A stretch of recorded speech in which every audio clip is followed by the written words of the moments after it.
Hang on, I gotta get my cool thing going. Your cool thing going? It's cool, my thing. I assure you. And would I lie to you about the coolness of my thing? Would I lie to you, honey? What is it? No. Would I lie to you, baby? Is it honey? No. Would I lie to you? Would I say something that wasn't true? I'm asking you, sugar, would I lie to you? I think I'm not doing it. I don't know the words to that part. I can't even hit that. But I can't do it. I don't even know what I'm singing.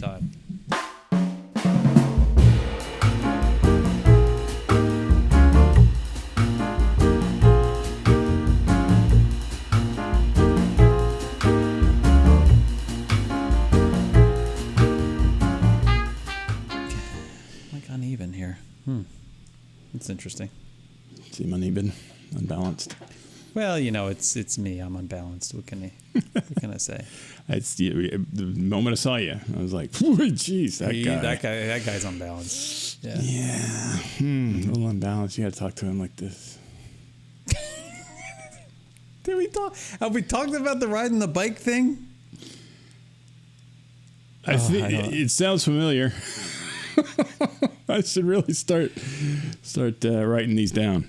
Well, I just noticed that I when I forget when it was, and I was a kid, and I realized this, and then I couldn't unsee it, and now, when I would ride a bike, at some point I was probably 11, 12 years old when I realized this. So I've been probably riding a bike for at least 5 years or so, right? Mm-hmm.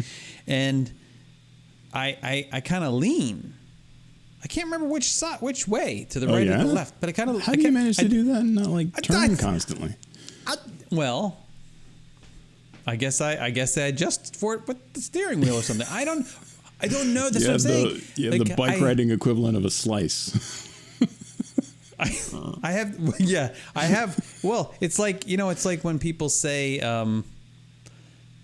it's like the first time you discover that the soles on your shoes wear. Like each shoe wears differently. Oh, yeah. And you're like, oh, wait a second. What? You mean I don't walk the same like on each foot? Yeah. What? Am I broken? What's wrong with me? And then other people, they're the same way but different. Right. So you realize at some point like, wow, like we're all just making this up as we go along. Like when we learn to walk, we got to remember we're basically learning how not to fall constantly. Right? Yeah. So walking is falling. You learn that in Aikido. Right. So riding a bike is the same thing. You're just not falling. And so just like I may pronate or whatever they call that with your foot. Like I may That's also out to in, right? I will lean a little bit. So yeah. And I can't try to fix it because I'll crash. Right. You start thinking about it, and we've talked about that. I know. Yeah. Think about it too much. Welcome to my life. That's the problem. Now I'm overthinking everything, and so I do nothing well. Yeah, I know when I was the first time I really earnestly tried to get good at running. I do that kind of like some people quit smoking. Like running faster or running farther or longer? Running farther. Like I was trying to train for like a half marathon or something like that. Okay. And I wanted to be able to run for a long amount of time without, dying basically. And I was all into like trying to figure out like the supinate and pronate and which one am I doing, blah, blah, blah. Mm-hmm. And then one of the things that I got interested in is foot strike. Like, should you do heel strike where your heel hits first, foot comes down? Should you do like more of a toe strike where you land on the balls of your feet first? Or should you do like try to hit the ground where like your whole foot hits at the same time, And I was like, I wonder which one is more. What kind of weird running is that? Imagine what that looks like. It's actually surprisingly easy to do, but it's one of those things you have to concentrate on, right? But the problem is, you look at like all of the best long distance runners from the Olympics, and you zoom into their feet. Each one of those is equally represented. Oh, they all just It have doesn't matter. because they're all just Run trying not however to fall. you run. They're all just trying not to fall, and they're doing it however they've been doing it since they were not falling. Right. Yeah. If you try goofing with the way you run, then you're just going to screw yourself up. Yep. So Yep. run the way you run, and there you go. Run the way you run. Run the way you Run run. down a dream. This is the musical episode. Sorry, I was trying to do the sound. I was trying to do the song running. How's it go? Do do do do do do do do do do do. Right, run the way you run. Yeah, that's how it goes. How are you? I'm doing well. Yeah? I'm doing well. Yeah, we should always start off with a song because I'm in a really good mood now. Oh, well, that's good. Well, Mark is in a good mood is such an unusual thing that It's true. I'm glad we've reached that point. I'm wondering if your good mood is because maybe you have resolved a major issue in your household. Well, our long national nightmare has come to an end, and we have finally solved the mystery of the phantom smoke detector, and I feel like a moron. Oh? Was it a switch? No. It was true that it could very well have been. I do acknowledge that, but this goes back to, you remember. I love all the stories that start with I'm a moron, or I'm basically yeah. Okay, so we set the Wayback Machine to about a year and a half ago, when this problem first reared its ugly head. And I identified the offending smoke detector at the time. It was just one. At the time, right? Back And just one of them had failed. I pulled it down and I set it aside because I was going like, all right, I need to, later on, I'm going to take that, look at the model number, order a new one, put it in. Well, like happens so many times, it sat there for like 3 months on the. The stairs go down, but there's this wall around the opening so that you don't walk into. That's where you put all the stuff. That's where you put all the stuff. If I put it there, I will remember because I pass this all the time. Exactly. Yeah, right. I know the spot well. Yeah. And every time I walk by it, I was like, I need to do something about that. I got to do that. So anyway, it sat there for ages, and I believe it was a time when some friends of ours from out of town were coming in, and we wanted to tidy up. Now, I don't know who did this. This doesn't seem like a thing that I did, but I'm not willing to point any fingers. Well, there's two people in your household. So long ago. Right. It's I could flip a coin. Unless someone broke in. Which may have happened. I don't know. Okay. He's like, now I got to look at the friggin' burglar alarm now. But at some point it was placed near as I can figure. There is a shelf in our bedroom. There's the bed here, and the bed faces another wall, and on that wall is a shelf, and on that shelf we have various things. Emily's got a jewelry boxy kind of thing there. We've got these baskets that have like sweaters in them, and there's stuff on the shelf. And you may already see where this is going. Yeah. At some point, somebody, perhaps me, again, not pointing fingers, clearly wanted that out of a common area and wanted to put it in the bedroom so that it just wasn't kind of tacky sitting out the smoke detector. Because the guest bedroom is also on the 3rd floor, so they would see the thing.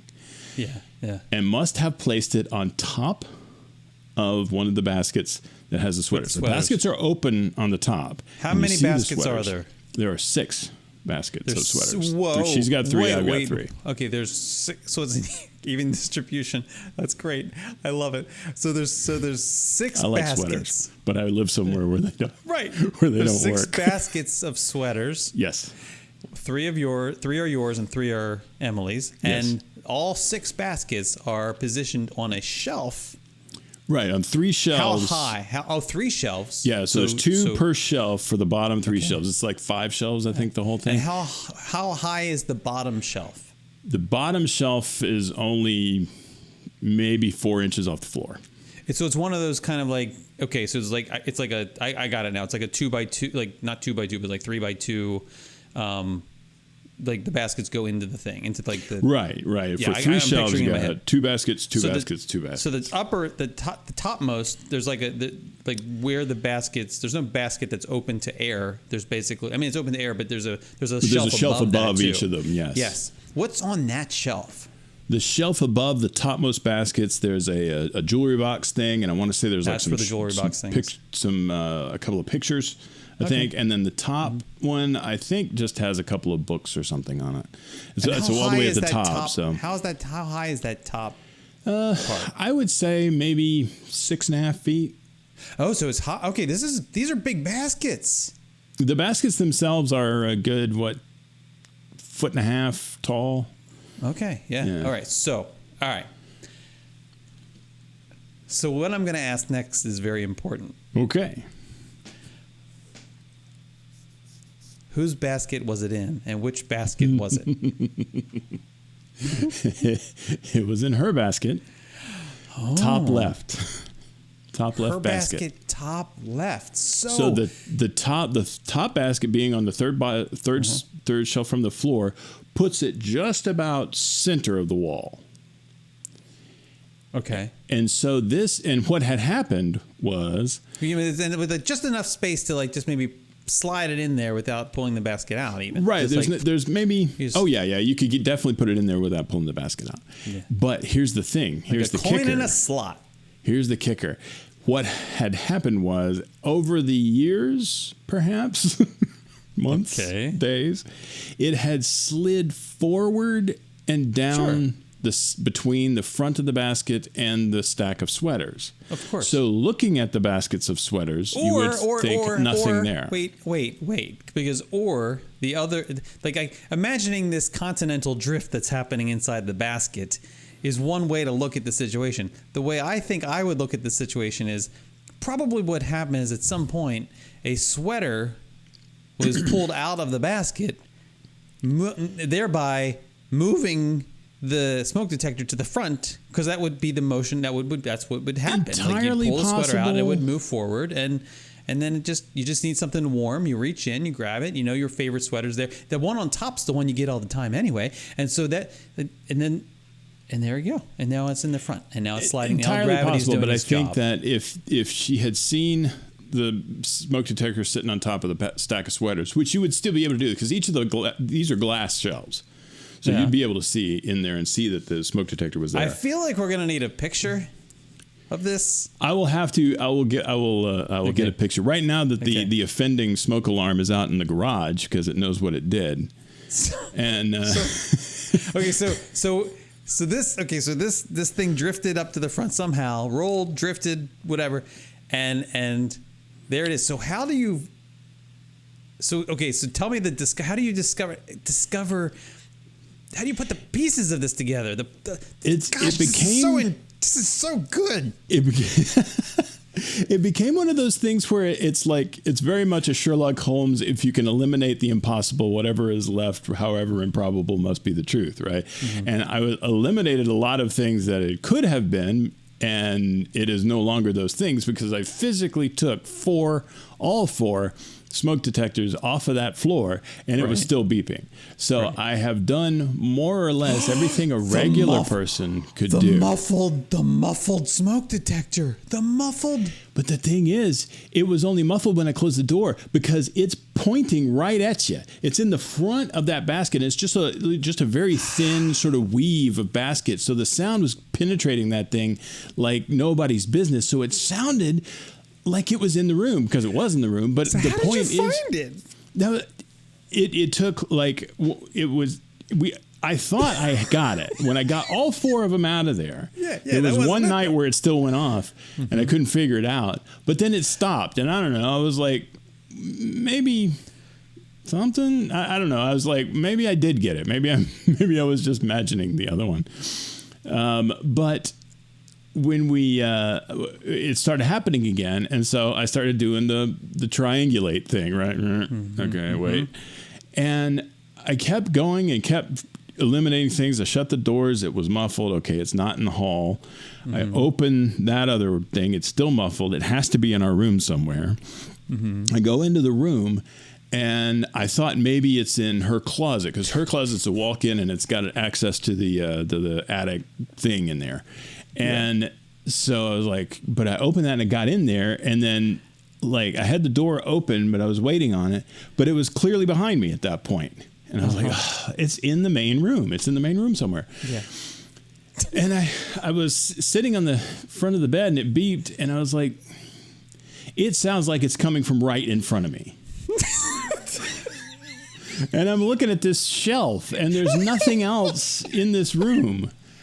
And I was like, the call's coming from inside the house. It's exactly what it was. Yes. And this is what we said.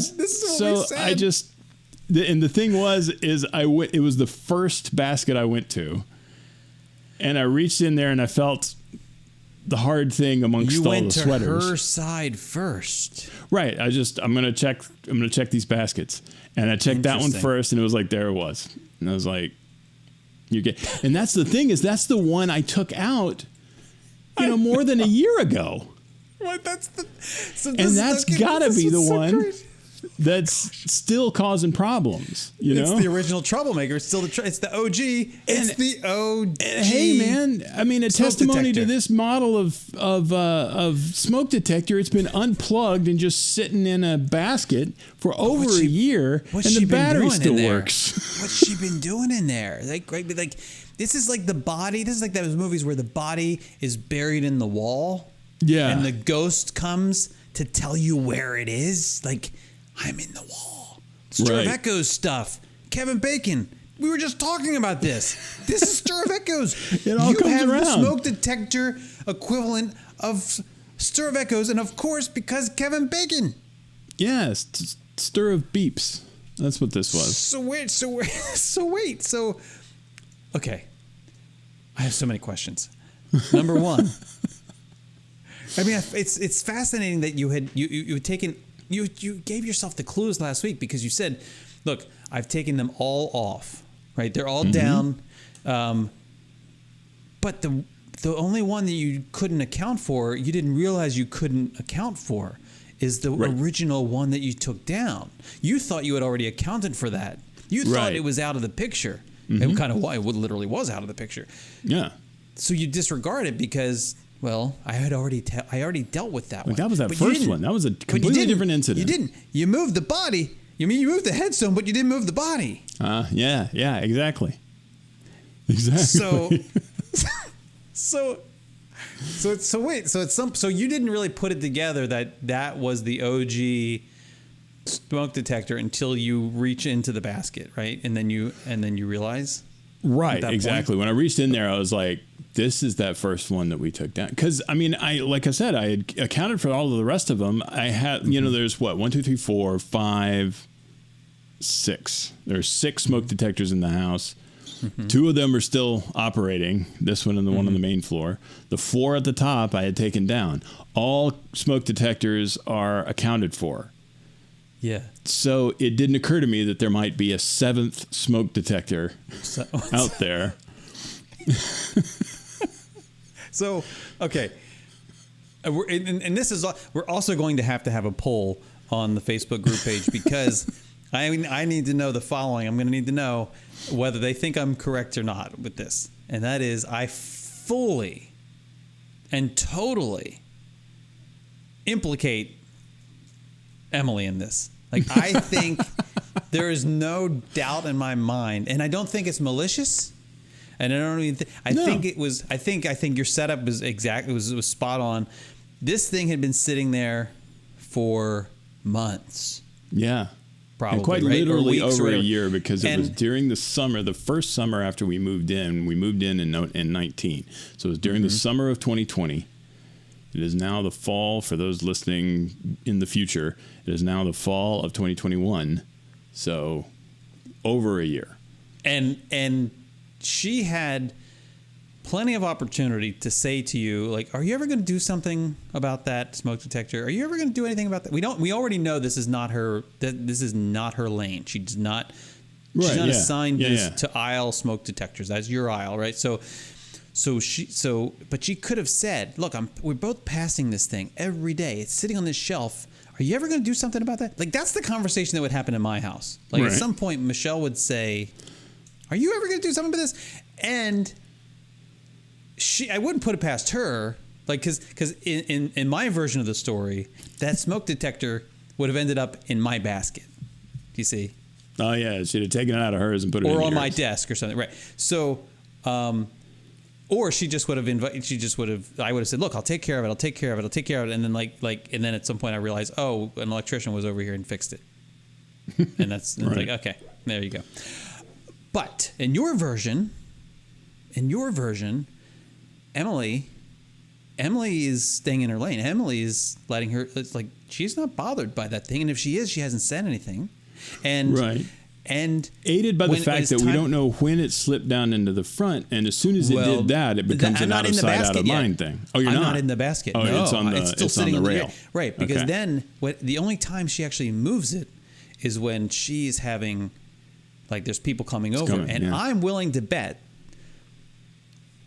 Am I correct in believing that the people who have come to visit you from out of town have largely, if not entirely, been her more closely kind of connected to her than to you? Yes. So we're they are definitely both of our friends, but they are friends that she has brought to the table. Yeah. Yes, right. So she sees it as her responsibility to straighten up for them. It's not like she's good. I mean, you care too, right? Of course. Sure, yeah, but absolutely. she's going to do the sort of last minute, like, check to make sure that, like, okay. For sure. And this thing's sitting there. She says, "You know what? I'm going to take this. I'm going to put it in my sweater basket because I will remember that it's there. I will get it back out. And I'm taking responsibility for it by putting it in my basket on the top." Yeah, she totally did this, and it's not her fault. I mean, it's like it's just her fault. It's totally her completely fault. not. No. But she didn't do it on purpose. No, of course not.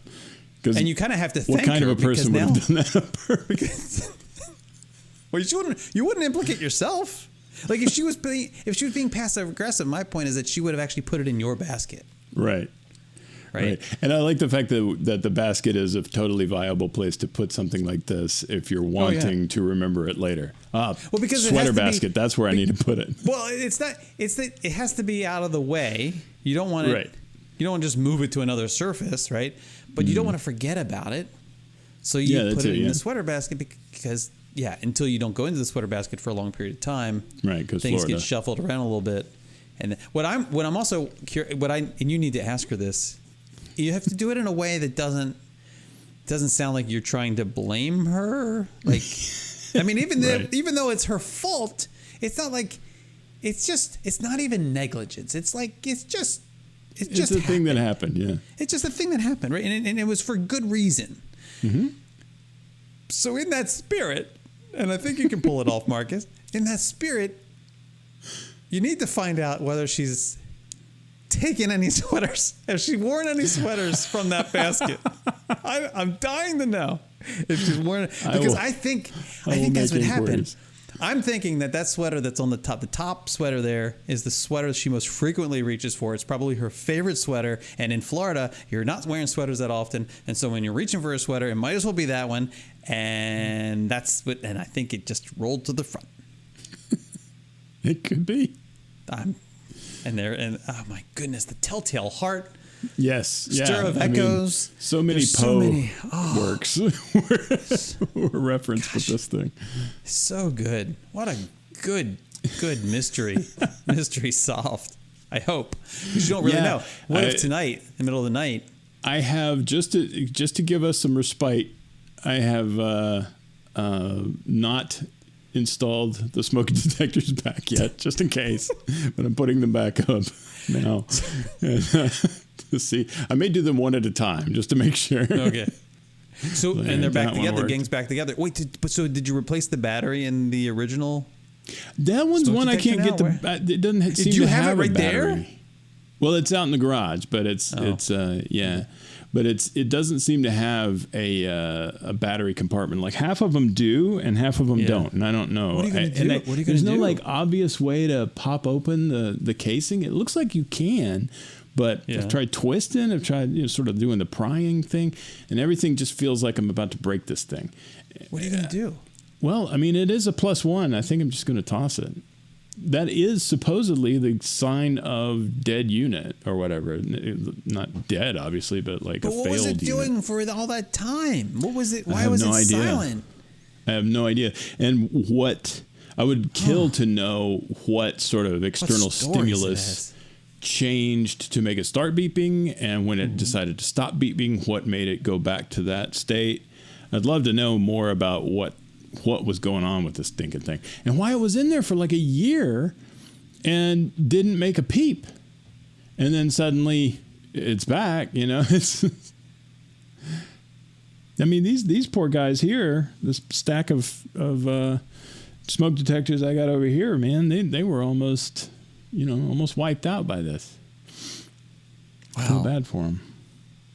Wow. They're going to unionize. I know. They're like, guys, I'm so sorry. I thought you were. Oh. Then why didn't you tell me?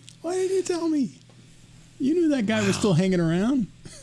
You knew what a troublemaker he was. Yeah, maybe they're like, we're not saying anything. If we say anything, he's just going to start talking. Yeah, I ain't no rat. Leave him alone. Like if we don't bother him, he just may be quiet. Our job is to be quiet unless we have to be. Unless we have to be saying something. And our job is to be quiet. So he's not. He's a troublemaker. But I would like to also reiterate, because we've talked about this before, how ridiculous of a design these things have, in that you look at them, even the one that was bad, when I took it down, I didn't know which one was going wrong, because the green light was on and steady. And it beeped. Yeah. It went dee-dee-dee. And then would wait a million years and then go dee-dee-dee. And it's like, if that is the worst design ever. That is the worst user experience possible. Is a piercing, like the alarm should definitely have the high-pitched piercing thing. But if it's going bad, if the unit's going bad, or if the battery needs changing, there should be another more constant or more regular beeping. Doot, doot, doot, and freaking visual cue. Take that green light, turn it into a red blinking light. Not blink once and then wait a week and blink again. Blink, blink, blink, blink, blink all the time. You look at it at any given time, you know exactly what state it's in. It's ridiculous the way these things are set up. But the vision I have in my head is that, if you know anything about F1, or you think about like in F1, Formula One, they're constantly working on these race cars. They're trying to make them better, engine components and wings and so there's engineering teams like back at headquarters that they're just, it looks like a James Bond scene. You walk in, and like, oh, look, all these laboratories and stuff. And I imagine like the same thing happens at like Kellogg's or any place that's doing mass food. They're just trying to engineer like the best thing. This can, like, how can we make these French fries stay crunchy longer, kind of stuff. Right. All this stuff's happening. People are working on this, working it all around the world.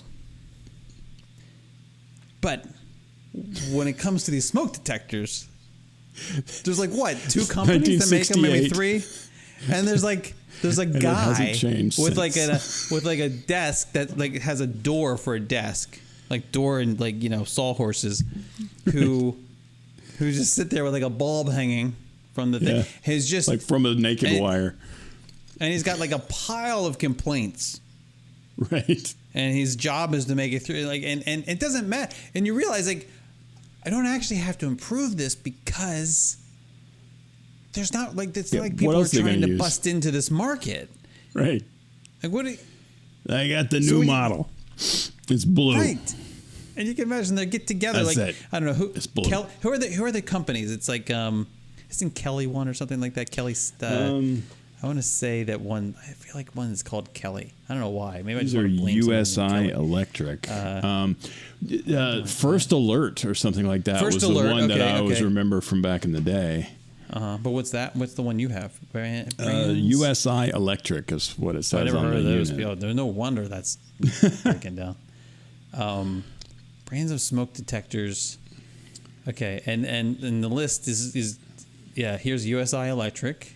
Oh, Google Nest makes one, as you know. I have those guys have started combo making things. those. Yeah. First Alert. Now is that a smoke detector? Oh, or Kitty. Just CO? Kitty. It Kitty? does both. Kitty's another one. As in cat? K-I-D-D-E. Oh, gotcha.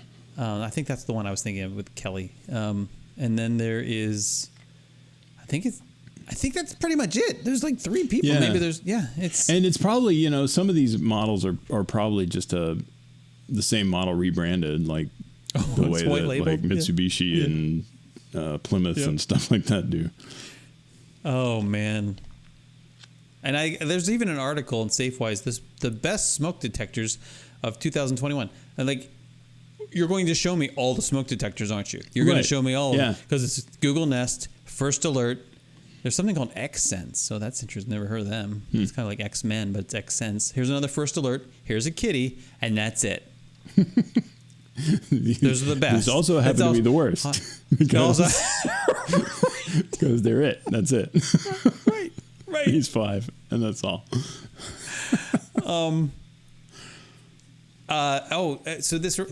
So there was we have in the kitchen area, there is one of those Google Nest. It's a dual smoke detector, fire detector, not dual, so smoke detectors, fire detector, and then the carbon monoxide thing, right? And I think I've talked about this before because I think I was in California once and I would get alerts because it would want to test itself on like a monthly basis. And then I would get an alert saying that it was about to test. And when I was home, no problem. But once I was in California and I got this notification on my phone saying, oh, this is about to test itself. It will be loud. It even tells you it will. And I'm like, oh no. Like, no, because don't do that. It's going to freak everybody out. People in the house. No one, right. So I turned that off so it doesn't self-test anymore. But the other day being several weeks ago, Michelle and Henry were cooking something and invariably created a lot of smoke because they were burning something. And then it triggered that smoke detector. Not the thing in the ceiling that probably is a junk, but it triggered the Google thing. Oh, is it not like mounted to the ceiling? What is it? Where do you have it? It's over on the wall. Well, because for the monoxide thing, it has to be. You don't want it on the ceiling. You want it because it's heavier than air. Yeah. Oh, okay. So well, then why do these things? I don't know. I read the instructions anyway. So it's there, and then it's saying like smoke detected, alarm will something in, gives you how many seconds, like 10 seconds. Alarm will sound in 10 seconds. It will be loud. Like, I love it. It says it like, it will be loud. Basically, like, you have 10 seconds to do something here, or we're going to set this alarm off. And it's also sort of like in case you have never experienced a smoke detector in your life, prepare. These things are loud. Let me go ahead and lay that out on the table right now. Yes, I love it. Like, there's never been a pleasant smoke detector that was like, sir, it would appear that your domicile is in flames. Would you care to exit the domicile, perhaps? You might prevent some death that way, I believe. Yes. But thank you very much, sir. I'll give you 30 seconds to find your slippers.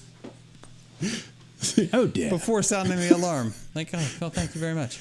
Oh, dear, it appears your house is on fire, sir. Would you care to exit, please? Thank you. Good Lord. Well, I'm so glad that you sort of solved that. Yes, I am even more glad than you are that I did this, because now I don't have... Because even when it wasn't going off at night, there was this constant, like, it's going to go off tonight, right? It's going to go off. Anxiety. Yeah. Yeah. Yes. And it was, like, impossible to get a good, decent, restful sleep because, just back in the back of your mind, you're going, that thing's going to go off again. I feel like there was oh no. I felt like there was I did. Oh, I did send it to you. There it is. Okay, so there's a couple creepy things. I know what this is going to. I know we're going to be. So we're having this conversation pre-Halloween, so this is perfectly appropriate. Those listening to this are listening post-Halloween, unless you're in some weird, bizarre time loop. But I guess in some way you're always listening to it before the next Halloween. So there's that. That's true. So you can get a good head start on the next one. Get a good jump on it, right? But these next couple of things are going to be super appropriate. I think this mystery was also appropriate because it's got a kind of spooky side to it. Yeah. So I just want to touch on one thing, and we don't have to dwell on it, but I think I don't know. Are we able to? I think. No, well, I think maybe we can obscure faces on this picture well enough to maybe post it or something. The picture one, okay. Yeah, because I need to know about this one. So I was at Topolina's Terrace, and and we were in this like little booth. It's the first time I sat in a booth there, 4 of us. Which was interesting. It was fine. My back was actually to this scene that was happening. Okay. And but everyone else at the table is freaking out, looking at it. Like I can see their eyes, like I'm like, what is happening? And our friend says, Jason, you got to see this. You got to see this. She's like, don't look yet though. So one of those things. Right. And she's like, and then she's like, now look. That. And I turn and look, and sitting at this table, there's a child. Mm-hmm. There's an adult, like a mom or something, and then there's a doll. Yeah, and this in the third doll is standing. It's standing in this chair with its hands. It's on the table, and the child is engaged in a conversation with this doll, and this doll looks like something that like was like Chucky's sister kind of doll, and this doll and in this picture, because what I did is I said, look, I'm going to act like I'm taking a picture of you guys, but I'm actually going to take a selfie over my shoulder. To get this shot.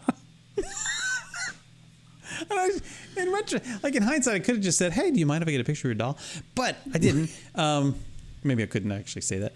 And in this doll, and I kept thinking, and in this picture, the doll, it's like she's trying to give the doll the plate. Like, here, take your plate, doll. It's not real, kid. It reminds me of this show that's on Apple TV. So well, it gets worse because the waiter who's helping them, he's like playing into it, and he's got this weird voice in it. Well, he doesn't want to get his soul eaten. Well, that's the thing, right? And he wants a good tip, probably. So he's playing along. You got to be nice to Molly and talking to the doll. Yeah. They're engaged. Now all of them are engaged in conversation with this doll, and I start to wonder, am I the one who's seeing the doll? And this is actually a real person?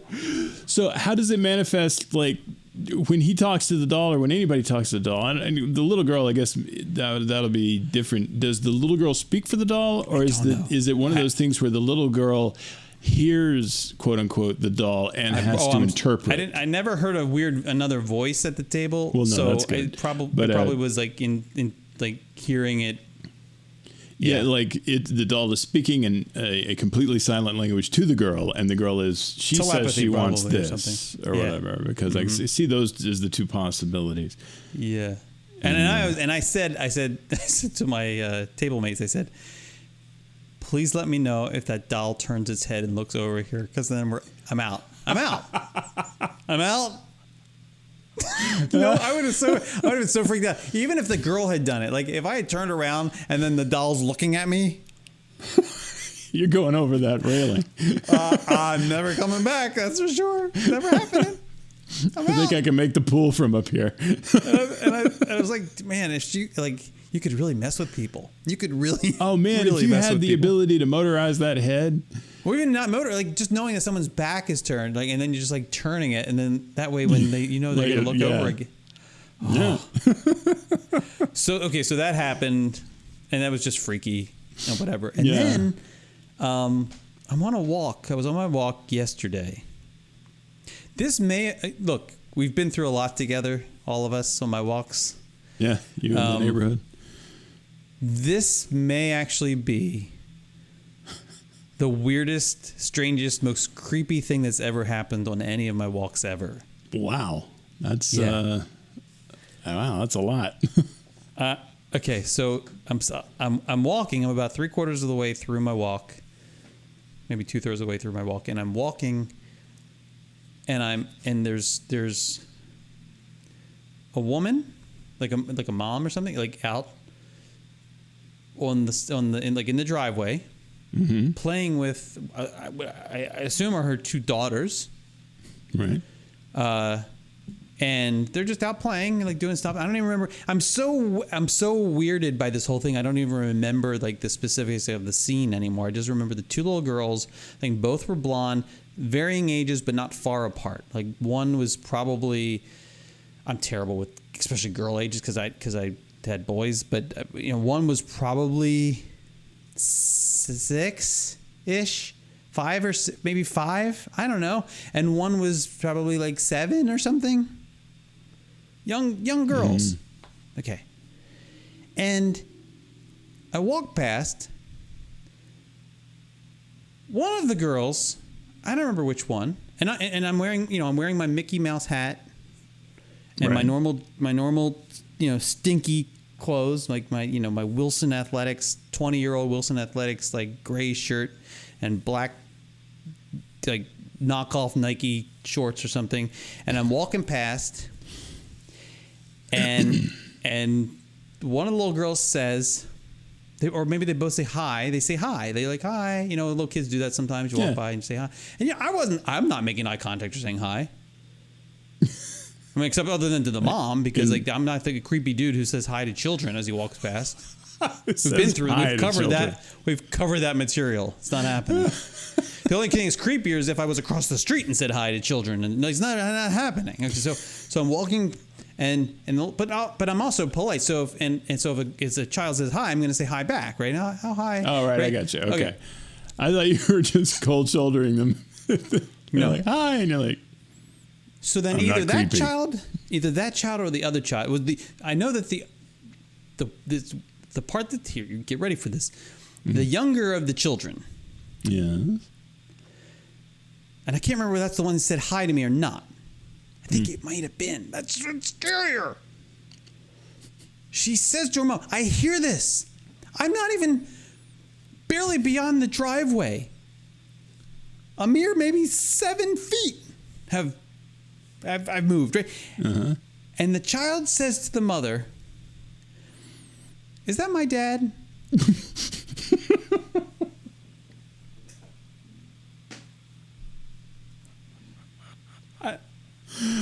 Oh, wow.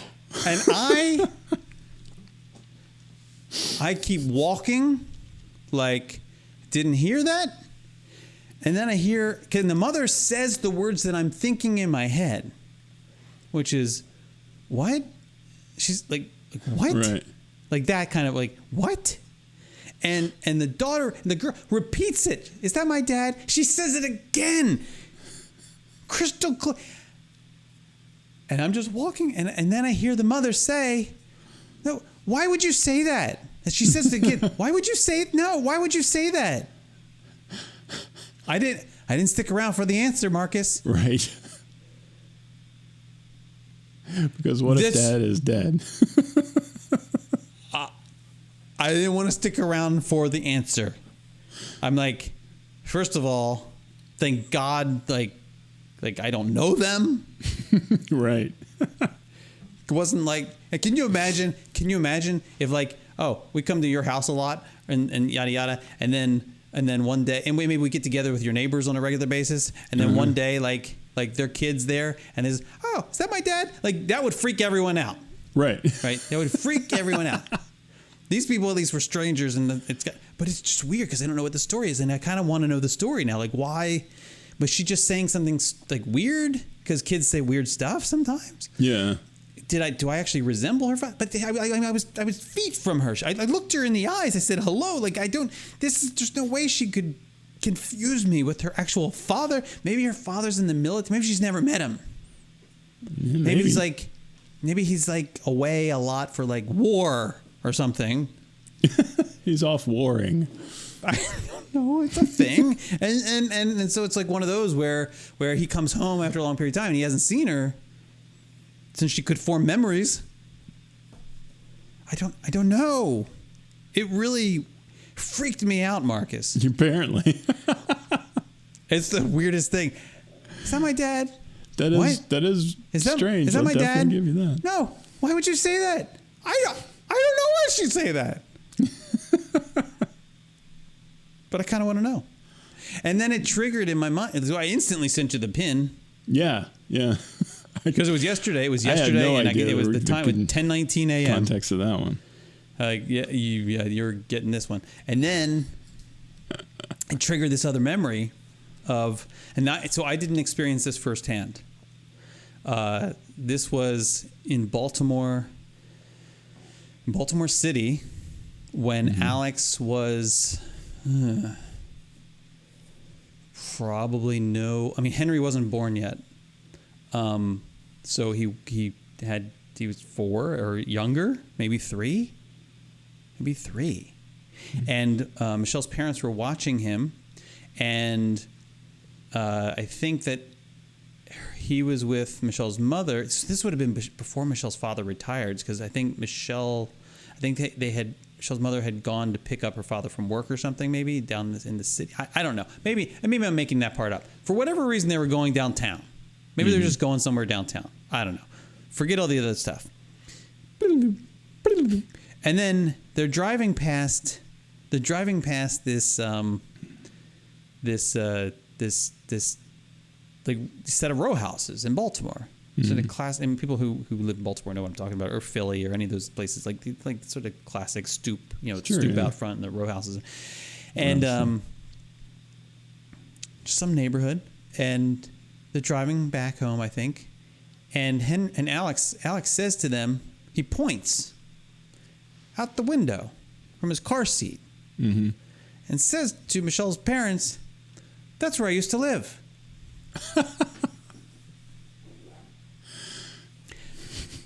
That's where I used to live. Oh, really? I mean, I get chills just thinking. Oh, okay. Great. Is that my dad? Well, if he got reincarnated, he didn't get very far. That's exactly what I thought. I was like, wow, like that's what you just went up the street a little bit. Well, that sucks. I'm sorry. I mean, I don't really know how reincarnation works, but maybe that's the thing. Maybe it's like, you kind of just like, it's like throwing a stack of cards in the air, and then they just come down and land. Some land right where you threw them, and some land over there, or whatever. Sometimes the smoke detectors make it back into a sweater basket. You don't know what's going to happen. But it's weird. They come back from the dead, those smoke detectors. It's so weird. That is weird. Kids do that stuff, man. Where they'll talk about the old lady that they talk to at night in the hallways or whatever. Dude, don't say stuff like that. That stuff just gets me. That stuff. That stuff gets me. Like, who are you talking to? Oh, my friend. Like, stop. Aunt Martha. Oh. She's right there. She's right there. Right. Oh, why don't you come see on. her? Why do you keep looking over my shoulder? Oh, well, why do you think? That stuff. That's the kind of horror type movie. That's the kind of genre of movie. That's the stuff I like. I love that weird, just like creepy. It's not so much jump scares as much as it's just sort of a chilling. Yeah. Yes, it's the chilling. Is there? I don't know what they call that. I don't know what they call it. Thriller. I know, but is it a thriller though? It's not a thriller. Well, just the kind of movie that the song Thriller is about.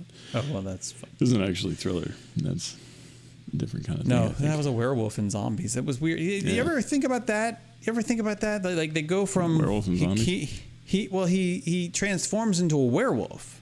Yeah. Right. Mm-hmm. They're watching a movie. They see the movie, and then they're walking. They're walking around. And then he transforms into a werewolf. He does the whole. Yeah, he does the whole like. But he also has like the snake kind of eyes. But not until the end. That's only the end. He doesn't have that. I think at the that's at beginning? the end, isn't it? I don't know, but he turns into a werewolf and everything. And then, I thought they were like cat eyes or something. I don't know. Whatever. Yeah. He I guess they are. And then cat eyes. And then he's like, she's running, and then all of a sudden we cut to some street where they're doing zombie stuff, and she like runs like the zombie dance. And Yeah. she locks herself in the house, and the zombies are all. Spoiler alert, by the way, guys. And he's in the zombies are trying to get in the house. Mm-hmm. Michael Jackson's in the front of them, and then all of a sudden she like covers herself up, and then he's there. He's like, "Honey," or whatever, like, "Baby, it's okay." Like, what's wrong? Yeah. And then they go, and then he turns, and then the eyes are. You get Vincent Price. Vincent Price, man. Yeah. Wonder what he's up to. Not much, I don't think.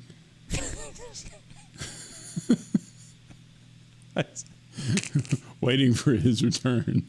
Wait. Like, why won't they dig me up? Well, there's so many reasons. There's so. You have never smelled anything more horrible than the funk of 50,000 years. I have it in my shorts. When did he die? Alexa, when did Vincent Price die? Vincent Price died on October 25th, 1993. A little farther back than I thought. October 25th, 1993. Oh, we just had the anniversary of that. That's Ooh, yeah, good point. She's still Alexa, talking stop. to you? She's been doing weird. Has she been doing weird stuff to you lately? Like she, it's her announcement things, like her notification things are getting weird. Like yesterday, the little notification ring was on, the little yellow ring, and I said, okay, and I'm like, okay, come on, what's your notification? Or what do you want me to buy now? Right. And she says to me, this is in response to nothing. She says to me, basically I'm paraphrasing, she says, I can translate words into Spanish. Like, would you like to give it a try now? Yeah, I'm like, that's the... No, like I was actually busy. I was like on my way to do things. I stopped because I was like, I thought you, and now you want me. I have to tell her. I actually have to do the thing right now. So I was quiet. Because I went about my business, and then I heard her say like, and she repeats the question. Would you like to try that now? No, I actually have to answer her. No, Right. And never tell me that again. And then I wish you could turn that off. That by the way thing that she always does after she does something that you wanted her to do. Well, now she wanted me to, and there was something else she came this today. There was one today. I'm wondering if I can actually look these up, because there was one today where she just wanted to tell me that I could buy something. Like there was something that was available for purchase. It had no relation to anything I've ever just purchased before. It was just like, oh, like, such and such is available for purchase now. Like, oh, by the way, so you can what? get 3 gross of oboe reeds if you. Would you like me to order those for you? What is an oboe reed? It's a reed that goes in an oboe. Oh. Lets you play the oboe. You've seen very thin piece of wood that vibrates. I gotta put my thing in here. Hold on, I got my No, I don't OTP. You put my OTP in to log into my Alexa. I'm not gonna say your name. And then, okay, so I should be able to find. Should I be able to find the history of the? Yeah, it should be in there. I don't know if I know you can get it off of the app. I don't know where you would get it on. That may be it. But these are things now showing like what I've ordered. I can see that. That's weird. What the? So oh, this is funny. I feel like this is a little creepy now. Actually, I can tell that Michelle attempted to use the Alexa device to start the Roomba. because I've told her like you can just tell her to clean the house. But one of the things here says it looks like somebody said vacuum house, and the answer it gave back was, here's something I found on the web. You love that when you hear that. Here's something I found on the web. Because it means there's no way in heck she understood what you meant. According to BaltimoreSun.com, place the infant in a baby carrier, fire up the vacuum, and start cleaning the house. Excuse me? Like, why did we bring infants She into said this? vacuum house, and the answer was, here's something I found on the web. According to BaltimoreSun.com, place the infant in a baby carrier, fire up the vacuum, and start cleaning the house. Okay, there's a lot to unpack there. Like, why is the assumption that there is a baby that you don't know what to do with? And why is the Baltimore Sun writing an article about this? I don't know. I don't know. I do know. Here's another answer. This is so much fun. Here's another answer. This is one I used. This is when I use Alexa to prove my point. And Michelle wanted to eat outside, and I said, like on the lanai, and I said, and I'm sure my response was something like, "Are you nuts? Like, seriously? No. Like, look, you can't see through the windows because it's so steamy." And I said, Alexa, how humid is it? And she says, right now, the humidity is 91%. It's pretty darn humid. That's pretty humid. Yeah. Yes. But I'm not actually seeing the, Alexa, what's the humidity right now? Right now, the humidity is 65%. It's only 65. Oh. No, thank you. I'm always very polite to my Alexa. I'm trying to see when it was. Okay, hold on a second. Oh. No. I just want to see, she's not telling me, it's not showing me like where she made recommendations or something. Oh, right, yeah. That's what I need, man. Yeah, I need to know, like, what does she... I think the only reason it keeps that log is to make sure that it understood you right, and, like, because you can go in there and say, this was right, this was wrong. Yeah, but I want to know the notifications. Like, I want to know what did she... It may still be in there as a notification if you didn't clear it out. Well, how would I find that? You can ask her, but it's the one at the house, right? What good are you here? I don't understand. What are I'm worthless. What are we doing here? All right, one last. I know this is riveting stuff. I'm just looking in this one spot to see if I can. That's alarms and timers. That's just showing me. No, there's nothing I can do with that. If anyone knows how to find the notification history on your Alexa device, please let us know, because that is going to be a gold mine. I have to know at this point. It's going to be a gold mine. I'm telling you, the stuff, you won't believe it. I can't even make this stuff up. That's how ridiculous it is. You'll never guess what number 3 is. Well, maybe we will.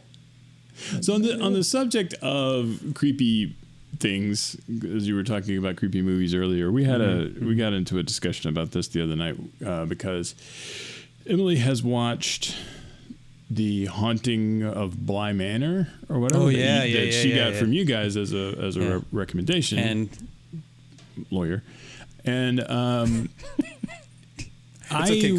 Carlos didn't recommend it. Okay, good. I have been in and out on that because she watches it like sort of during the day when I'm at work or whatever, and when I'm there, I like it. Okay, I mean it's neat, but we got to. I'm going to try not to spoil it just because other people want to watch it. But we got to the episode that basically explains the history of the lady. I'm going to reach through and kiss you if you say the thing that I think you're going to say. Go ahead. Well, the thing is, after that, I found it not to be creepy anymore.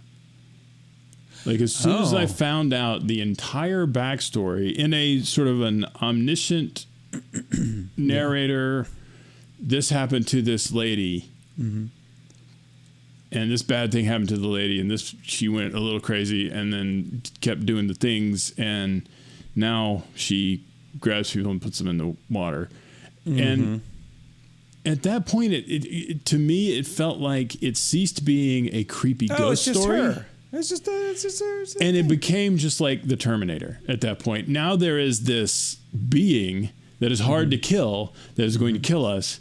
But once you take that mystery out of it, once you take that what is she, what does she want kind of thing out of it. Now, if the characters had been digging through her journal and the characters were finding out, I bet like you it's only that. murders in the building kind of thing. Right. It wouldn't be as sort of, it wouldn't take the sting out of the ghost as much. But this is a straight up backstory telling everything from beginning to end as to what's behind this ghost. And after that, it was just kind of like, oh. Yeah, I don't. It's not weird anymore. It's not creepy anymore. You didn't say the thing that I was hoping you were going to say, but to your point, I actually, I'm kind of with you on that one. The same thing happened with the character, and I'm trying not to spoil it. The character that you would see in a mirror, sometimes that she would see in the mirror, with the eyeballs. As soon as you knew the background. That wasn't scary either anymore. Yeah. You're like, oh, okay, that makes sense. Right. And then it's kind of an interesting sort of study, I suppose, in what makes these stories creepy. It's interesting that when you tell the whole thing, it just completely stops being creepy at that point. It's weird. Well, so I'm going to spoil something. It's not really a spoil because it will have already happened. But on After Hours this week, our top 3 for Halloween purposes is going to be the top 3 scariest moments from Disney movies. Okay. And my number 3 is the going home scene in the traveling home scene in the movie The Adventures of Ichabod and Mr. Toad. So Ichabod. This is the story of the Headless Horseman, right. But to me the scariest part of that, it's not the Headless Horseman part. It's when his anxiety is peaked, and he's traveling through like the forest, and it's dark, and the narrator even talks about how like his anxiety's up and yada yada. That like it's the suspense leading up to that moment. It's the imagination of what's out there. What am I going to encounter? Of like what? Yeah. It's that thing. Once you know it and name it, it's not as scary anymore. Right. And that's been a thing that has been, utilized very well by filmmakers like Hitchcock and stuff like that, where like whatever's in your head is way scarier than anything that he could put on screen. And he knew that. And so he was able to, leverage that and make things even scarier. And then maybe that's it, right? Maybe it's it's that unknown aspect of it that makes something so crazy, because your brain is going, it must be something incredibly horrific. And it's like, no, she slipped on a banana peel and hit herself on the head with part of the wall. And now she's angry and she doesn't like flowers. So if you have flowers, she will try to hit you in the head with a piece of the wall. So, I mean, now you know not to have flowers and everything's fine. You can just live in the house now. Speaking of which, I'm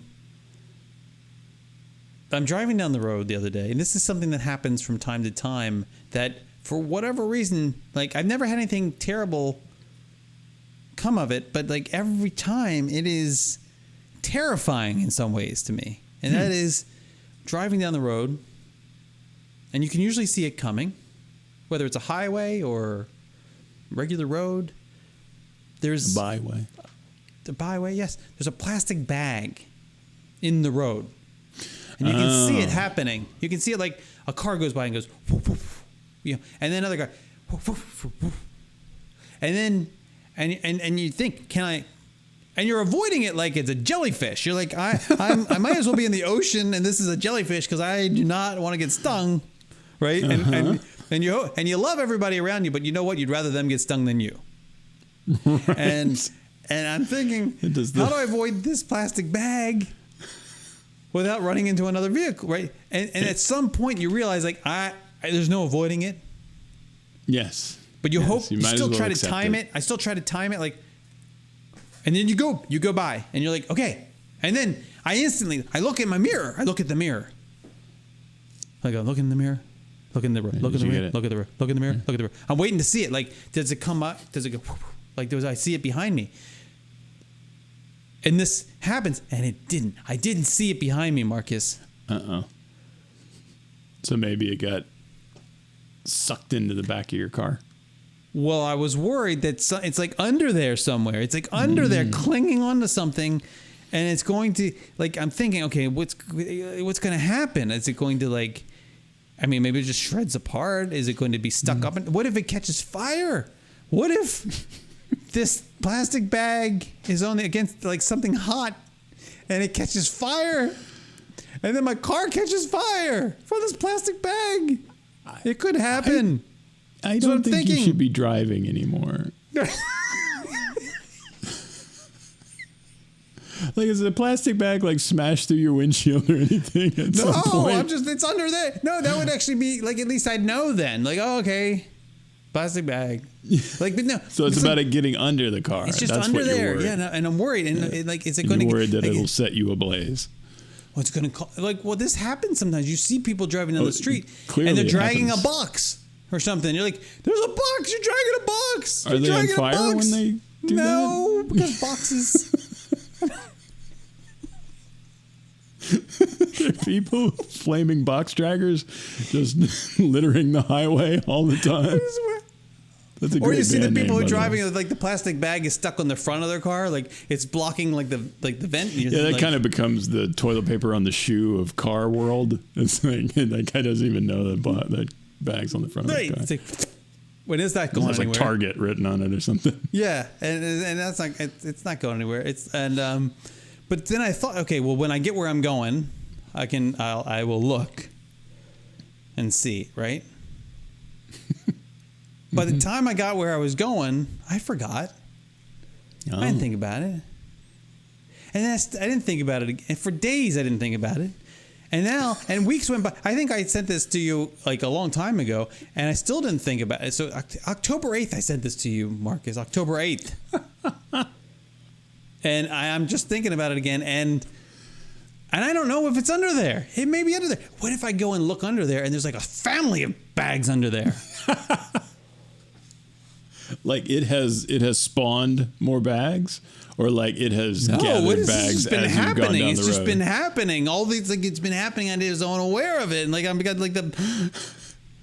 So the second bag is sucked up under there, and the first bag's like, "What's up?" It's like a mess of bags under there. It's like, let me show you around. The guys down at the back axle, they're kind of weird. Don't hang out with them. But you know who's really nice? You know who's really nice? There's a smoke detector over there. They don't know it's there.